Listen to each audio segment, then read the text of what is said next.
Olá pessoal, bem-vindos a mais uma aula de CSS. Nessa aula eu quero começar com um exemplo, né? No exemplo eu criei um CSS interno, onde você tem uma classe chamada container1, né? E essa classe ela é uma caixa verde, onde eu posso escrever alguma coisa nela, tá? Eu vou tirar isso aqui, só para a gente poder observar e vou executar. Tá? Então o que acontece? A caixa container, né, esse container, ele tem uma altura de 80 VH. E o que é VH, pessoal? É 80% do espaço de área útil do navegador. Tá? Então se a caixinha, tudo que você vê do navegador, ele vai ocupar lá 80%. A cor de fundo, ela é verde. A cor do texto, né, se tiver algum texto ali, de qualquer elemento, H1, por exemplo, é branco. E aí isso aqui a gente vai explicar depois, tá? Agora, a gente vai criar essa caixa, vou mandar executar agora o programa. Então tá aqui a nossa caixinha verde, né, ocupando 80% do nosso navegador. E agora eu vou escrever aqui, estudar no Firetech é mais barato, eu vou incluir um parágrafo nesse texto, tá? Shift F5 para fechar a caixa que já está aberta, a janela que já está aberta, e F5 para executar novamente. E tá aqui o nosso parágrafo bonitão com tamanho de 80 pixels e da cor branca, tá? Essas duas propriedades são redundantes, né? Na verdade eu poderia até tirar essa cor branca daqui, Shift F5 para de executar e F5 para executar novamente, e tá aqui o texto já aparece branco. Por quê? Porque eu estou dizendo que tudo que está dentro dessa caixa verde vai ficar na cor branca, tá certo? Mas não é só isso que eu queria falar com vocês não. Eu queria agora criar uma classe chamada de container2, que vai ser uma caixa da cor azul dentro dessa caixinha verde, dessa caixa verde, tá certo? Shift F5 para parar a execução. E essa caixa azul, ela vai conter o seguinte texto: estudar no Xerge também, né? Também, ponto. Então eu tenho aqui um container 2 que está contido dentro do container 1, container 2 com a cor de fundo em azul e container 1 com a cor de fundo em verde. Ctrl S para salvar e F5. Então tá aqui, ó. Eu tenho duas caixinhas, uma caixinha azul que está dentro da caixa verde. Tudo que eu coloco aqui, por exemplo, pessoal, o height eu coloquei de 25%, ou seja, a altura ela é 25%. Mas não é 25% da tela não, preste atenção no que o professor vai falar. Ela é 25% dessa caixa verde, que é 80% da tela, né? A gente já sabe disso, é 80 VH. Então, ela sendo 25%, ela é aproximadamente 16% de toda a área útil do navegador, tá? Então, aqui ela está aqui, ó, já foi cortada, né? Porque ela fica com 16% de toda a área útil do navegador, fechado? Seguindo a nossa aula, eu queria falar com vocês sobre 4 propriedades importantes. A primeira, mini width, a segunda é max width, a terceira é mini height e max height. O que essas propriedades falam, pessoal? A primeira coisa que eu tenho que ter em mente é que eu tenho duas possibilidades. A primeira é quando o navegador está totalmente aberto, ou seja, ele está maximizado. E o caso contrário, quando o navegador não está maximizado. Eu vou dar um exemplo aqui para vocês. Vou dar uma executada aqui só para a gente ver. Aqui ele não está totalmente maximizado. Para eu maximizar, eu tenho que clicar aqui. Esse é o tamanho máximo do meu navegador. E esse aqui é o tamanho que não está maximizado. Então a propriedade mini width, ela vai definir a largura mínima quando o navegador não está minimizado, não está maximizado. Então aqui nesse caso vale a mini width de 140 pixels. O que quer dizer isso? Significa que se eu tentar minimizar a minha janela, eu não consigo fazê-la com menos de 140 pixels. Tá certo? Porque o parágrafo não deixa. O mínimo de um parágrafo é 140 pixels, quando a janela não está maximizada. Agora, quando a janela está maximizada, o professor falou que o parágrafo vai ocupar mais ou menos 80%, no máximo, quando a janela estiver maximizada. Então está aqui a janela maximizada e um parágrafo ocupando 80% do tamanho que ele tem que ocupar. Então essas propriedades, mini width e max width, tem a ver com a largura mínima e máxima quando o navegador não está maximizado e está maximizado respectivamente, tá? Então você tem que dar uma olhada, né, no que está aqui, ó. A propriedade mini width especifica o menor tamanho que uma caixa pode ter exibido pode ser exibido, aqui não é ter, tá? É ser exibido quando o navegador, a janela está estreita, ou seja, quando ela não está maximizada.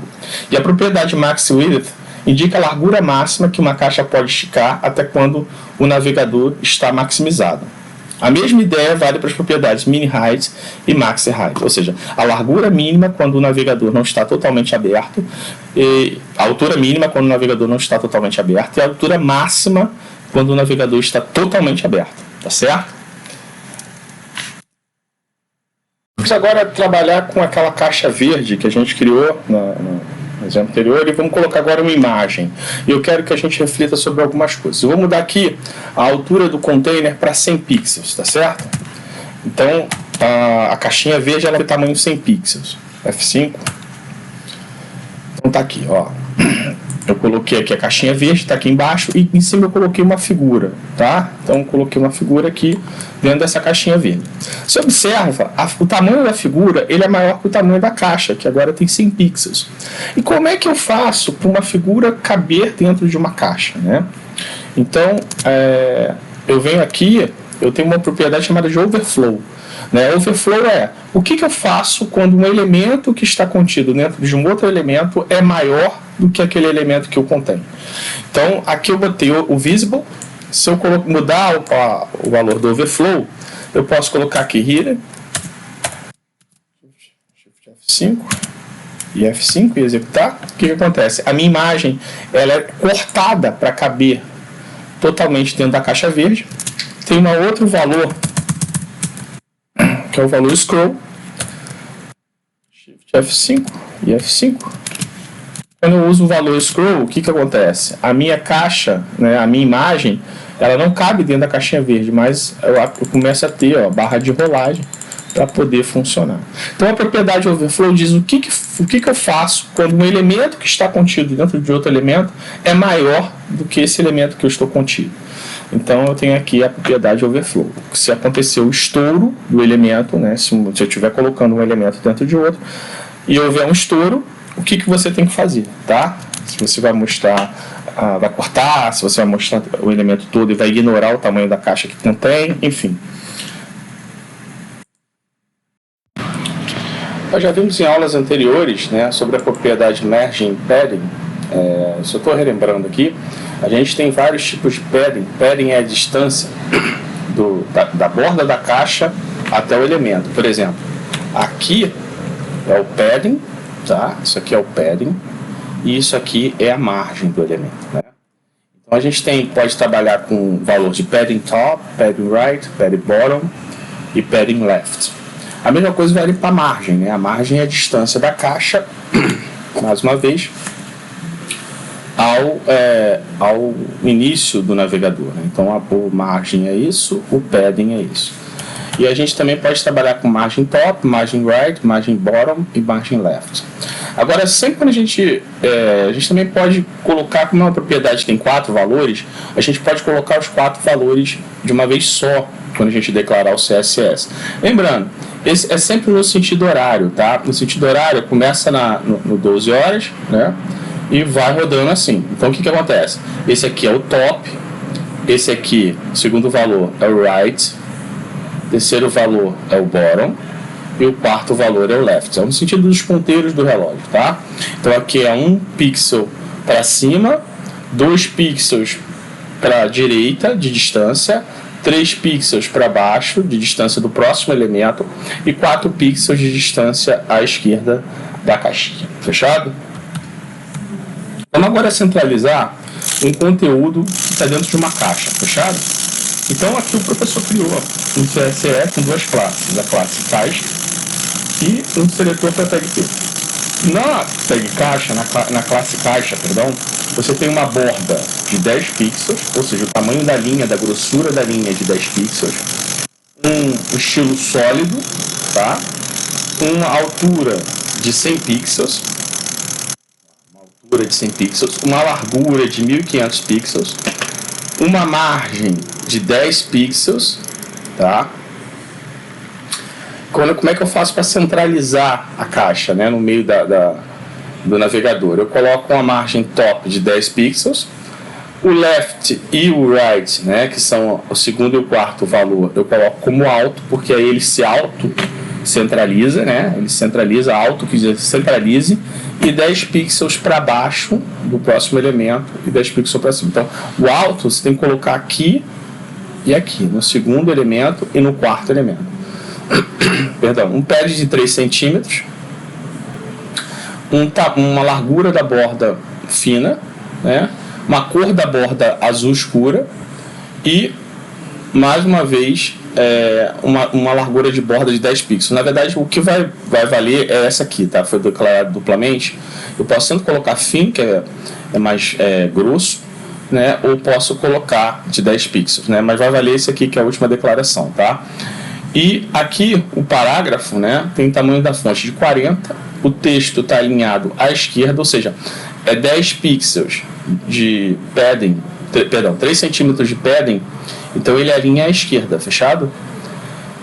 Letter spacing, a distância do espaço de distância entre as letras de meio centímetro, e o tamanho, o espaço, a distância entre as palavras de 1 centímetro, ou seja, o dobro de tamanho de distância das letras. E o shadow, né, do texto, a gente colocou direita 2 pixels, para baixo 2 pixels, lembrando, se fosse negativo aqui seria para a esquerda, e se fosse negativo aqui seria para cima. 10 pixels de blue, né, de sombra, e a cor azul escuro. E aí eu coloquei aqui, eu declarei na tag body, entre a tag body e barra body, eu declarei uma classe, que eu chamei de caixa, e aí coloquei um parágrafo, um texto. E aí todos os efeitos que eu coloquei dentro da caixa foram aplicados a esse texto. E se eu colocasse uma imagem aqui também, teria as mesmas formatações, ok?